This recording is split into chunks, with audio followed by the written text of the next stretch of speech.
Hello, everyone. Hello, can I call you back into the room?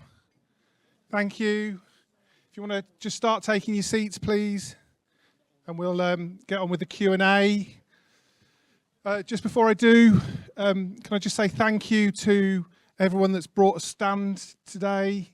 I'm not going to go through them all because I'll forget some, but thank you to everyone that's brought a stand. Hopefully you've had time to kind of go around and speak to people, find out what they're doing and all the good work they're doing. We're going to move on to the Q&A now. So if I can have to the stage, can I have Meghan, Kadus, Rich, wherever Richard's gone?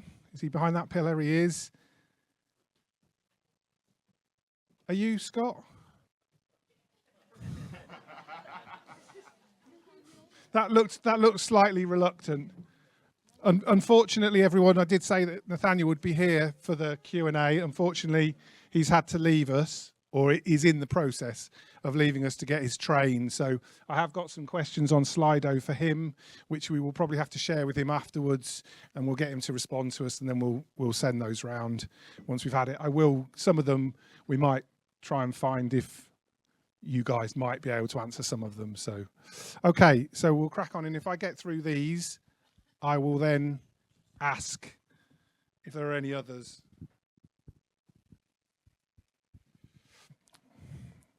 Okay, so questions. So the first question we received today was, and I don't know who this is for, but is there support for those supporting victims in Plymouth? It can be difficult to manage your own emotions relating to what you hear. Is that one for you, Meghan? Hi there. So I think what the question is around affected others. It's the acknowledgement that not everyone would be speaking to a professional or one of the charities, but might speak to a friend, a family member, and knowing that hearing someone's experience of violence and abuse, including domestic abuse, can have what we would call a vicarious trauma impact on anyone who is listening to and trying to support their friends or family members through that experience. And so I know that we have colleagues in the room. I know that First Light does some really amazing work around affected others. And so I would say that First Light is a really amazing organization, and they speak really well about affected others and the work that they do. Generally, we have a number of services available, so a lot of them are here today, whether that's Trevi or Plymouth Domestic Abuse Service or the Olive Project or Bernardo's, and not wanting to put any of my colleagues on the spot or volunteer them for anything that they are not resourced or prepared to do. I would say that if you have any concerns about someone in your life and you want to talk through how you can support them more effectively, I would get in touch with any one of our specialist domestic abuse services that we have available. They are all amazing, and the same kind of advice that they'd give to someone who's directly affected by violence and abuse, they would be able to give to friends and family as well. Is that okay, friends? That Trevi and PDAS? Yeah, thank you.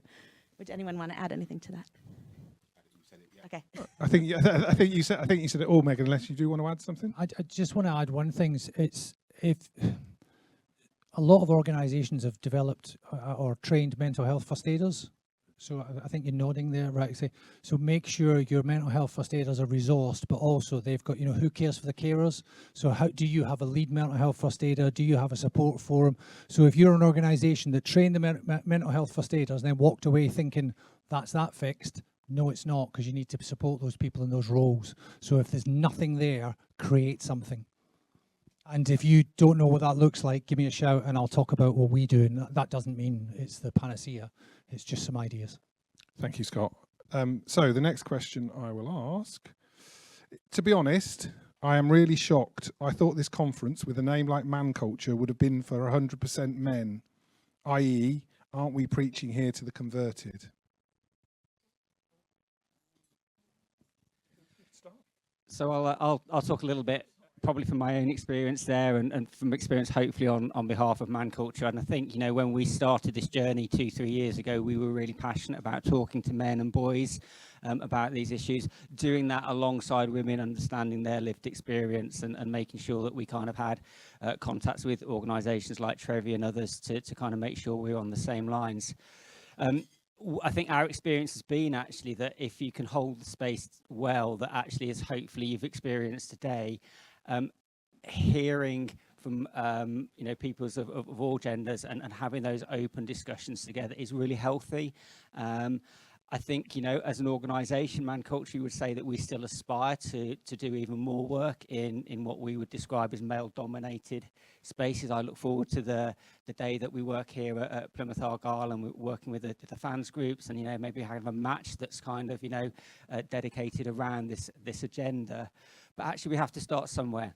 And for us as an organisation, if starting somewhere was listening to women and learning how as a small group of guys we could be better allies, I think that is valuable.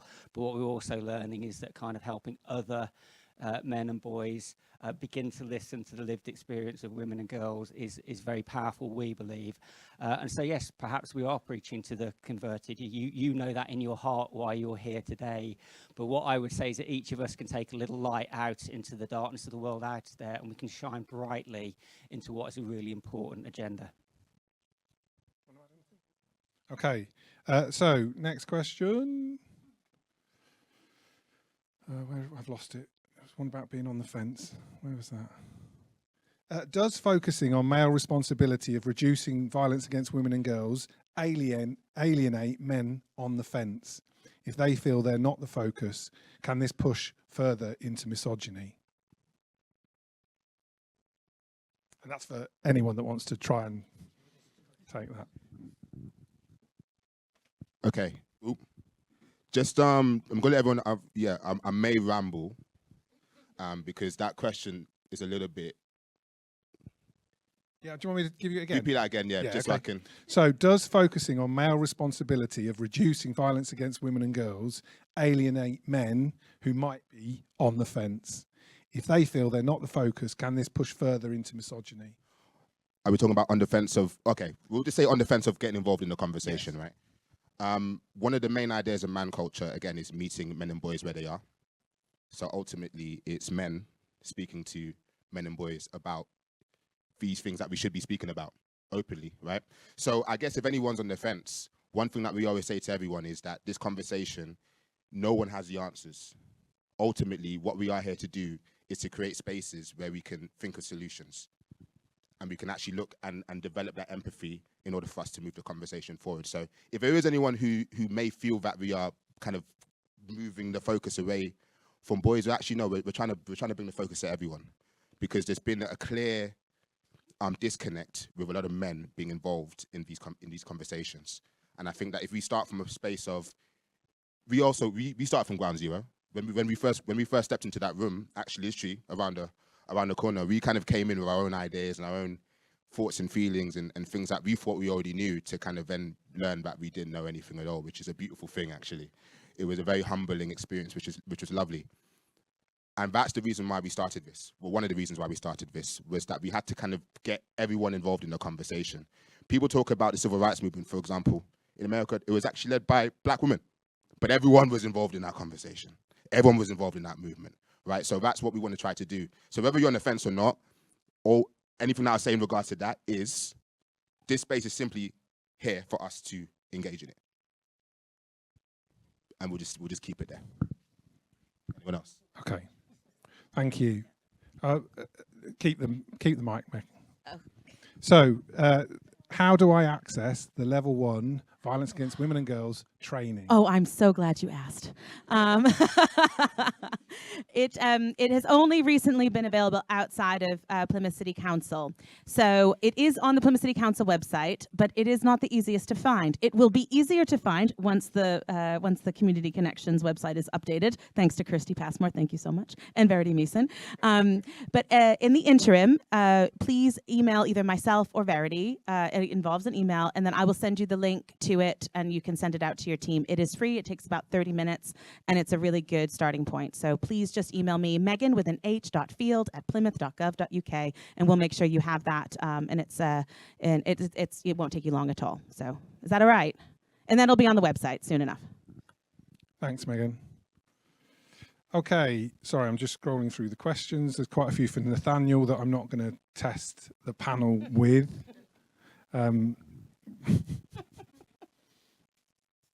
Okay, he's asking for it.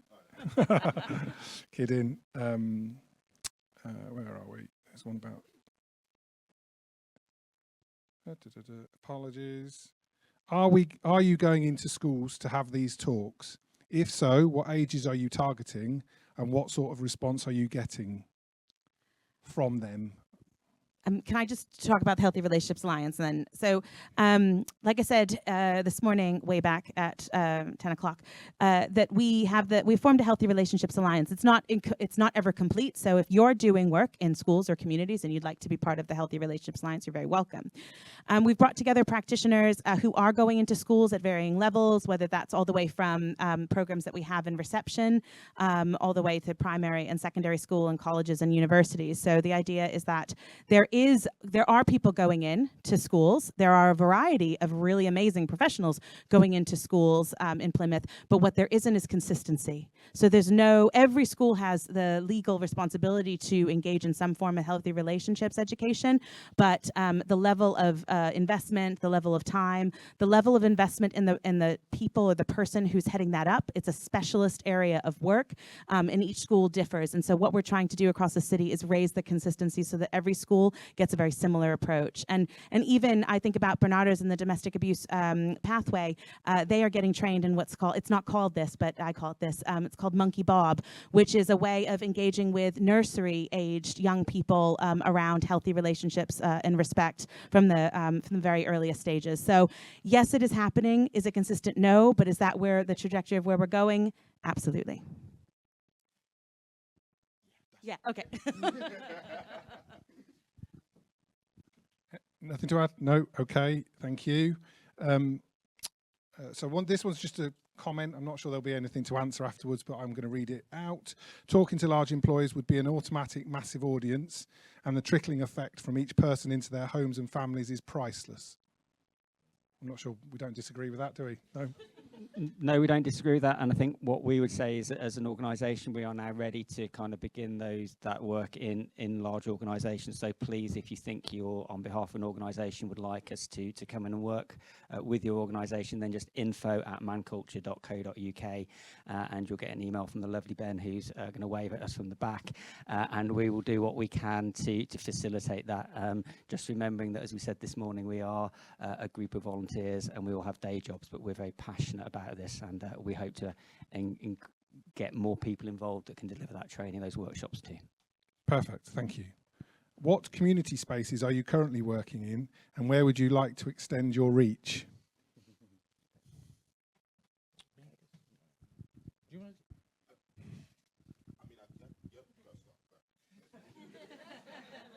Don't all answer at once. Feel as if I missed a trick there.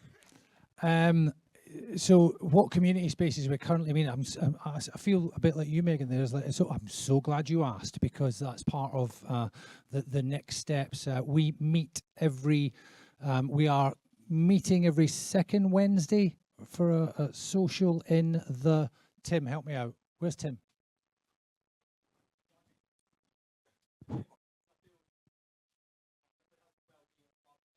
Right, so we're meeting every second Wednesday at Nuffield, what he just said, Health and Wellbeing at Barbican Leisure Park, from 7 till 9, I think it is, isn't it? Yeah, 7 till 9. So that is a social setting where we just sort of meet and we have a chat about, stuff in general, and some of this things come out. But so if people are thinking about how do we get involved, come along and see how you can get involved there. And it's not about us telling you what you need to do. It's about, it's just sort of men being men and talking about those subjects as well. And what was the second part of the question? See? I don't know, I've deleted it. Not deleted it, I've ticked it. Okay, right, okay, thanks very much. Yeah, so it's on the screens there. That's the first meeting, and the find out about our next Find Out About Us event. We held one down at Blind Man's Woods. The problem with Blind Man's Woods is you have to be blind to find it. It was everybody knows where it is, but it struggled to get into it. I'm not sure where we're going to do that venue. In fact, did we not talk about doing that at the fire station in Plimpton? Yeah, so I think it's check our social media. At the moment, I think it's Plimpton Fire Station, but that's the next Find Out About Us event. Okay, thank you. Do you want the mic? You can have the mic.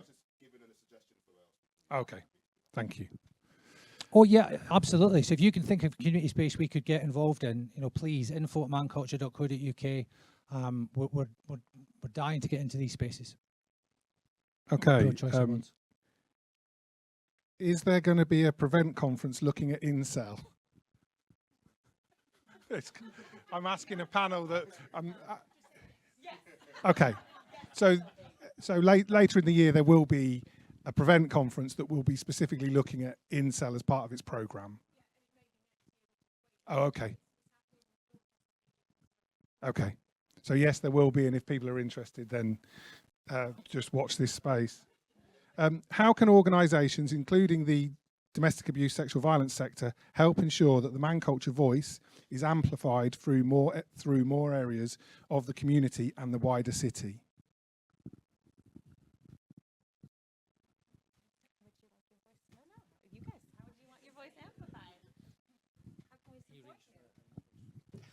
So yeah, I think in terms of where we're at now, we are very much looking for people to join us. So we've kind of created what we would consider to be an induction program. We'd like you to have experienced our workshop, to come and get to know us at some of the regular meetings that we're talking about, because actually, we believe that we've got an important message, and we believe that we're able to facilitate that message, but we are limited by the number of men that we are at the moment. You can always share our social medias, point people in the direction of the website, talk about your experiences today and the impact that has had. And I think really I would go back to what I've already said, is that we're at the point now where we would like to start to get into some of the organisations where men gather. So if you're kind of in what, again, our phrase would be a male-dominated employer, and feel that it would be helpful for her to have, some men come in and work in the way that we've hopefully modelled to you today, then please do drop us a line. I'm a teacher, so I'm going to tell you again what I've already told you. info@manculture.co.uk. Thank you. Thanks, Rich.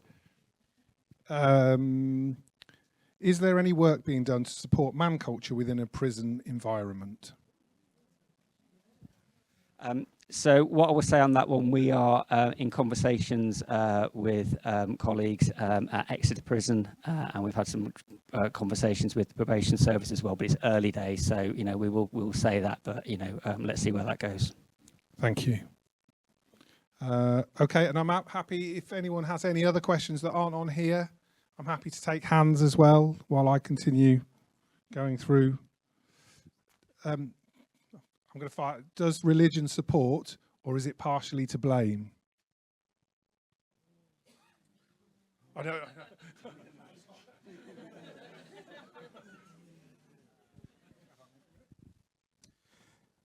That's a very that's a very sensitive subject, but ultimately it's people that are doing a lot of these things, right? So we can talk about religion, but also we have to talk about social construct and what that actually means. So if I was to ask somebody and say, about religion, I wouldn't talk about my own personal experiences, but they would say that experience saved their lives. Others may have a different example of that. However, I feel that in order for us to kind of move this conversation forward, it needs to be a bit more nuanced than religion. Because religion is religion. However, who is actually the one that's actually doing the impact? Who's the one that's actually maybe perpetrating a lot of those actions? So, yeah, just to kind of answer it, yes and no, but yeah. Thanks, Kadus. Again, I'm not sure if the panel can help with this one, but I will ask it. I'm aware how negatively social media, scrolling my phone affects me, and I'm trying to limit it. But how do I still keep myself up to date with the online world? I'm aware how negatively social media and scrolling my phone affects me, and I'm trying to limit it. But how do I still keep myself up to date with the online world? So again, in a very gentle response and in a very generic way to what is probably a question that requires, a much more empathic, personalised, localised question, I would say, it's great that you're recognising the impact that that device in your pocket has. Notice that. Possibly think about, limiting the time you spend on social media. So again, I can only speak from my own experience, so I will do that. I took a period of 6 months completely off social media because I just recognised that it was impacting negatively on my mental health. And what I do now is I set a timer on my phone. Because I want to engage a certain amount with what is happening in online presence, but I also realise that those algorithms are brutal. I think we heard this morning the phrase, the aggro rhythm. Well, isn't that for me really kind of makes it there that they will quickly take you down a tunnel. So obviously, if that question is from an individual in the room and they want to speak to someone individually, then please come and have that conversation. But I think, recognising it, limiting your exposure to it, and remembering actually there is a real world out there as well as a digital online world, and what are your connections to the real world would be my starting point. Okay, thanks, Rich. You had a question? Let's go for a walk. Yeah, nature. Go for a walk, yeah. Yeah, my question is around your work in schools, the work that's kind of ongoing. How are you determining those schools? Are those schools approaching you, or are they kind of identified by way of data or need? It's just a question around which schools have what. I'd be really interested. Okay, so to answer that from a man culture perspective, we've taken a decision at the moment that as an organisation, we're not actively working in the school space. What I would say that plenty of schools are approaching one of our individual members, Ben, that we've already introduced, and he is doing some fantastic work in schools. I'm going to plug his book again, so Intimacy, a guide for young men about sex. I think I've got the title almost right there, Ben. Those of you working in schools, I'd really recommend that you reach out to Ben around that. That's not to say as an organisation that we won't work in schools at the moment. Again, we looked at our skill set and our capacity. Again, Kadus does some fantastic work through his day job with the Argyle Trust. But as an organisation at the moment, that's not a space we're proactively working other than we're part of the Healthy Relationships Alliance. I could bore people a little bit, which is my favorite thing to do. So like the nerdy answer to that is that what we've been trying to do in the Healthy Relationships Alliance is map all of the different organizations that and what they can offer into schools so that we can take that, almost shop that out to primary and secondary schools and say, this is what's available if you wanted it. And that's the carrot part of the Healthy Relationships Alliance. Like, look at all these amazing things that you could enhance your healthy relationships education.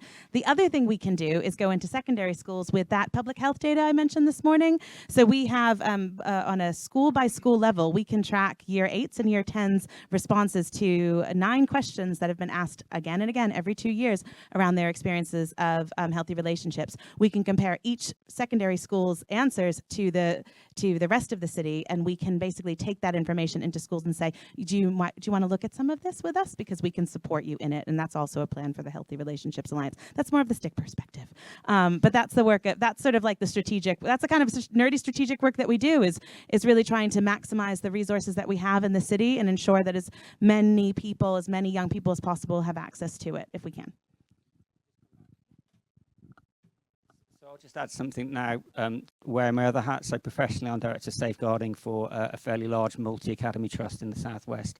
And what I would say in response to we target that data is I would take you back to the Ofsted 2021 report that made it absolutely clear that this is a problem that is universal across schools. I can speak on behalf of my own trust to say that we own that and we recognise that. We track the data around sexual violence, sexual harassment very closely through our safeguarding record systems. So actually for me, this is not about a name and shame. This school has got more incidents than others. It's there in all schools. It's there amongst our young people. So let's take a universal approach and that public health approach to tackling a problem that is just, I think, across society. Thank you. So my question really is representation. 20 years in Plymouth, I look around visibly. I'm always one who's driving representation. How will man culture sort of promote that, but also invite people from external sources to come in and contribute towards that? And then the second part of that question really is, we talked about, fast cars, money, lifestyle in terms of social media and stuff. and then you talked about schools, and then we talk about the culture of proms. We talked about the cost of living crisis. We have this expectation that, you know, young people have to turn up in a car, they have to turn up with the dress, the labels, the tags. How will man culture deal with this or that? Cheers, Chaz. Yeah, so in regards to more diversity, this is something that, you know, we've been actively working on. So, Ben, we've had plenty of conversations. I'm one of the trustees at PDREC. So there's a lot of does anyone know about PDREC? Yep. Okay, so we do a lot of work in the city anyway around obviously hate speech and working with a lot of young people, well, everyone within the global majority. So I guess for us really is about figuring out how to bridge the gap and how we can actually create those spaces where, again, we're inviting more people to the conversation. So this is for me personally, and everyone else in this room and anyone else in Man Culture to be able to go out into these spaces and invite people into that conversation, because that's what we want to really do at this point. Not even just that, also as well, how can we actually promote ourselves in the wider spaces? So, you know, we're still kind of figuring that part out. But in terms of to answer your question, is just making sure that the other organizations that are doing amazing work in the city, that we also highlight that, because again, when we're talking about masculinity or when we're talking about a lot of these issues, we do kind of fall short in regards to highlighting all of those voices, right? Because, for example, I'm black, elephant in the room, I'm black. But my experiences, the things that I have noticed within my own culture probably won't be spoken about in a lot of these rooms, right? So, you know, and I don't want it just to be my responsibility, hence why we are having a lot of conversations internally. But for me, I think the strength of this, to answer that question again, is to again invite all of these other organizations into the conversation. So hopefully next year we'll be able to again have a round table where we can look at how we can actually really target these communities, because we don't want it to be fluffy. We want to make sure that the conversation is wider than just, hey, we're here, but okay, how can we actually penetrate and really kind of get into the nitty-gritty in terms of the problems that are shared by a lot of people in this city. And we want to make sure that in the future, this room is a reflective of Plymouth. So, second question, I'll leave that for someone else.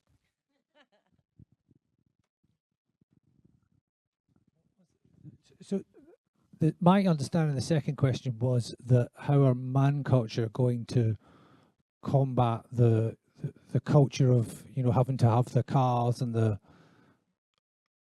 all the right labels at proms, etc.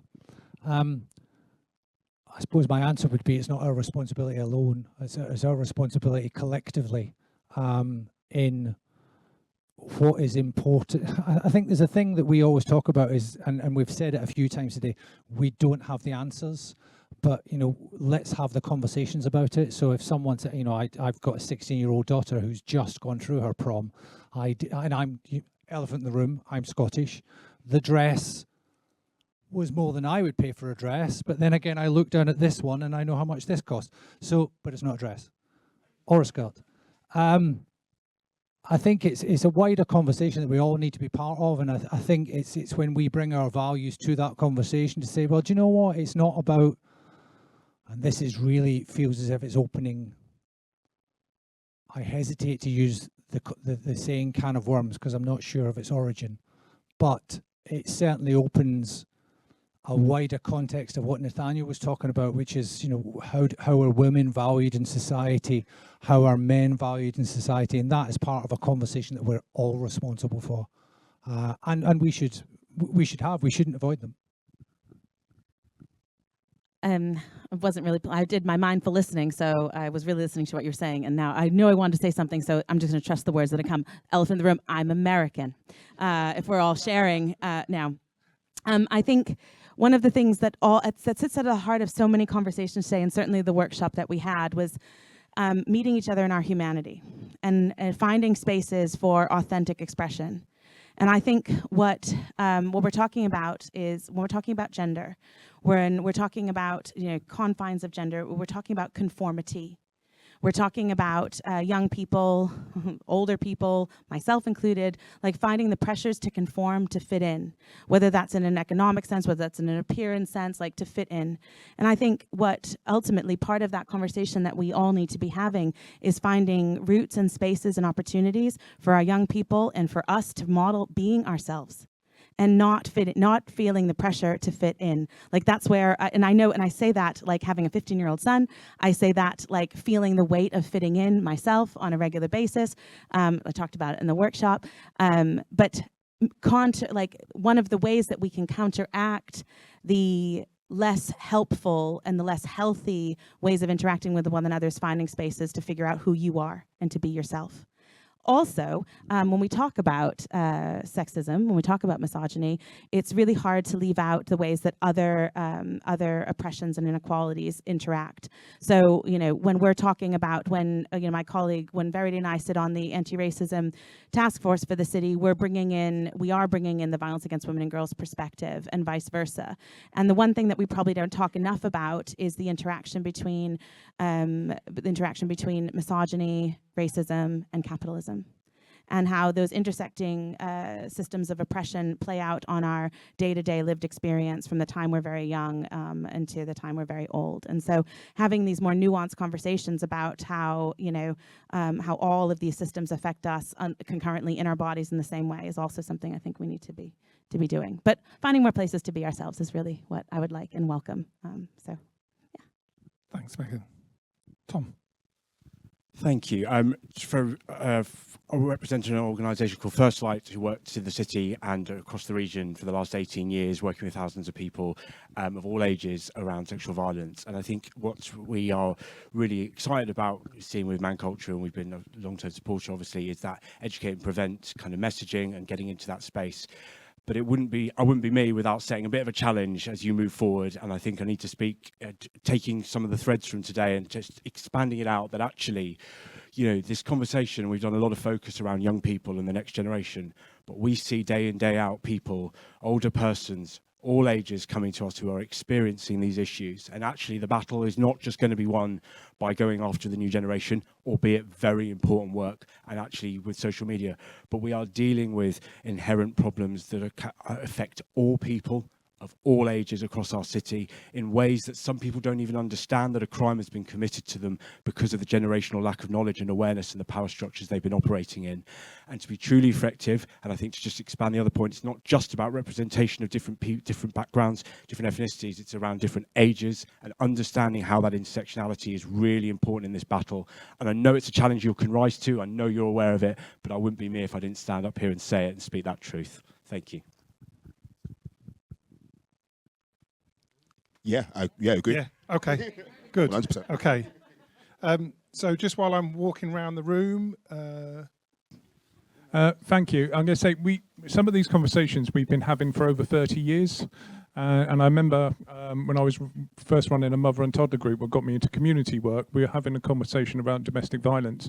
And the message we were trying to get across, and we were trying to then, was about breaking cycles and breaking circles, because those who were perpetrating domestic violence back then were usually, as kids, they witnessed it from their parents, and their parents witnessed it because it happened to them, and it was about breaking that cycle.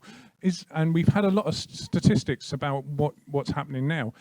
Are we looking into those who are being caught and being coming into the system, to see if there are those factors, or those common factors, so that we can actually target that, so we can go back to maybe looking at breaking those circles? Or is it a case of they're coming from a certain social group, or are they coming from broken families, things like that? You don't know, I'm going to say, unless we do the research. And I was just wondering if that research is being done, so we can actually look to say, actually, if we target this area, this will have a big impact on what we're trying to achieve.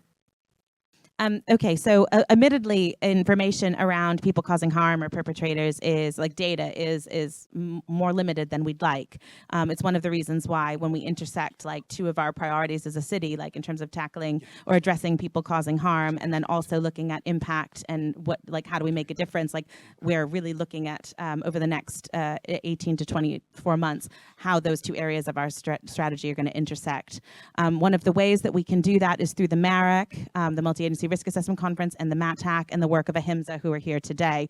AHIMSA has been in the city for a really long time, and they are probably best placed to answer questions around trends and tracking perpetrator experiences or people who are causing harm experiences. The reality is, the reality is being a trauma-informed city means that when we come to identify, hopefully through increasingly diverse routes, someone whose behavior we're worried about or someone who is worrying about their behavior, we are addressing all of their needs. We are looking back and saying, what are your needs? Where has this come from? And then so we can look forward to behavior change, addressing all of those factors moving forward. I get asked this question a lot, actually, and this is where I'll end. Like, I wish it was only one group, one street, one sector, one part of Plymouth, one part of the country that people causing harm come from, because that would make it really easy to take the limited resources we have and just target them there. But the reality is, and what I see time and time again, and when I look across our MARAC and soon to be our MATAC data, is that people causing harm come from a variety of backgrounds, a variety of ages, and a variety of life experiences. So just because you experience domestic abuse as a child doesn't mean you're going to go on to perpetrate that. We know that. That's one thing that the data has shown us for a really long time. It doesn't make you more predisposed to becoming a perpetrator later in life. You can be there is that jump, but it doesn't happen in every single case. And so what I would come back to is that, the more we do this work, the more we take that coordinated community response to people causing harm, the more we will know. But ultimately, there is no one group that is affected more. There is no, and that's what we know about domestic abuse, is that unfortunately it doesn't discriminate. And that's what we see in the data that we have. But talk to me in 18 months' time and I'll have some more information for you. Okay, we need to bring it to a close. Thank you for your interesting questions. Can we give a round of applause to the panel, please?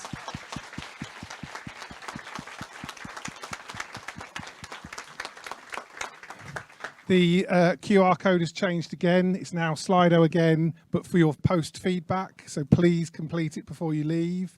Thank you to everyone that's come today. I think it's been a really interesting day as always. We've had some really interesting speakers. Scott's workshop down the end was amazing. I didn't get to see the other two. I'm sure they were equally amazing, but the way that people have spoken today is just incredible. So thank you for coming. Anything else to add? I think that's it. Thank you very much.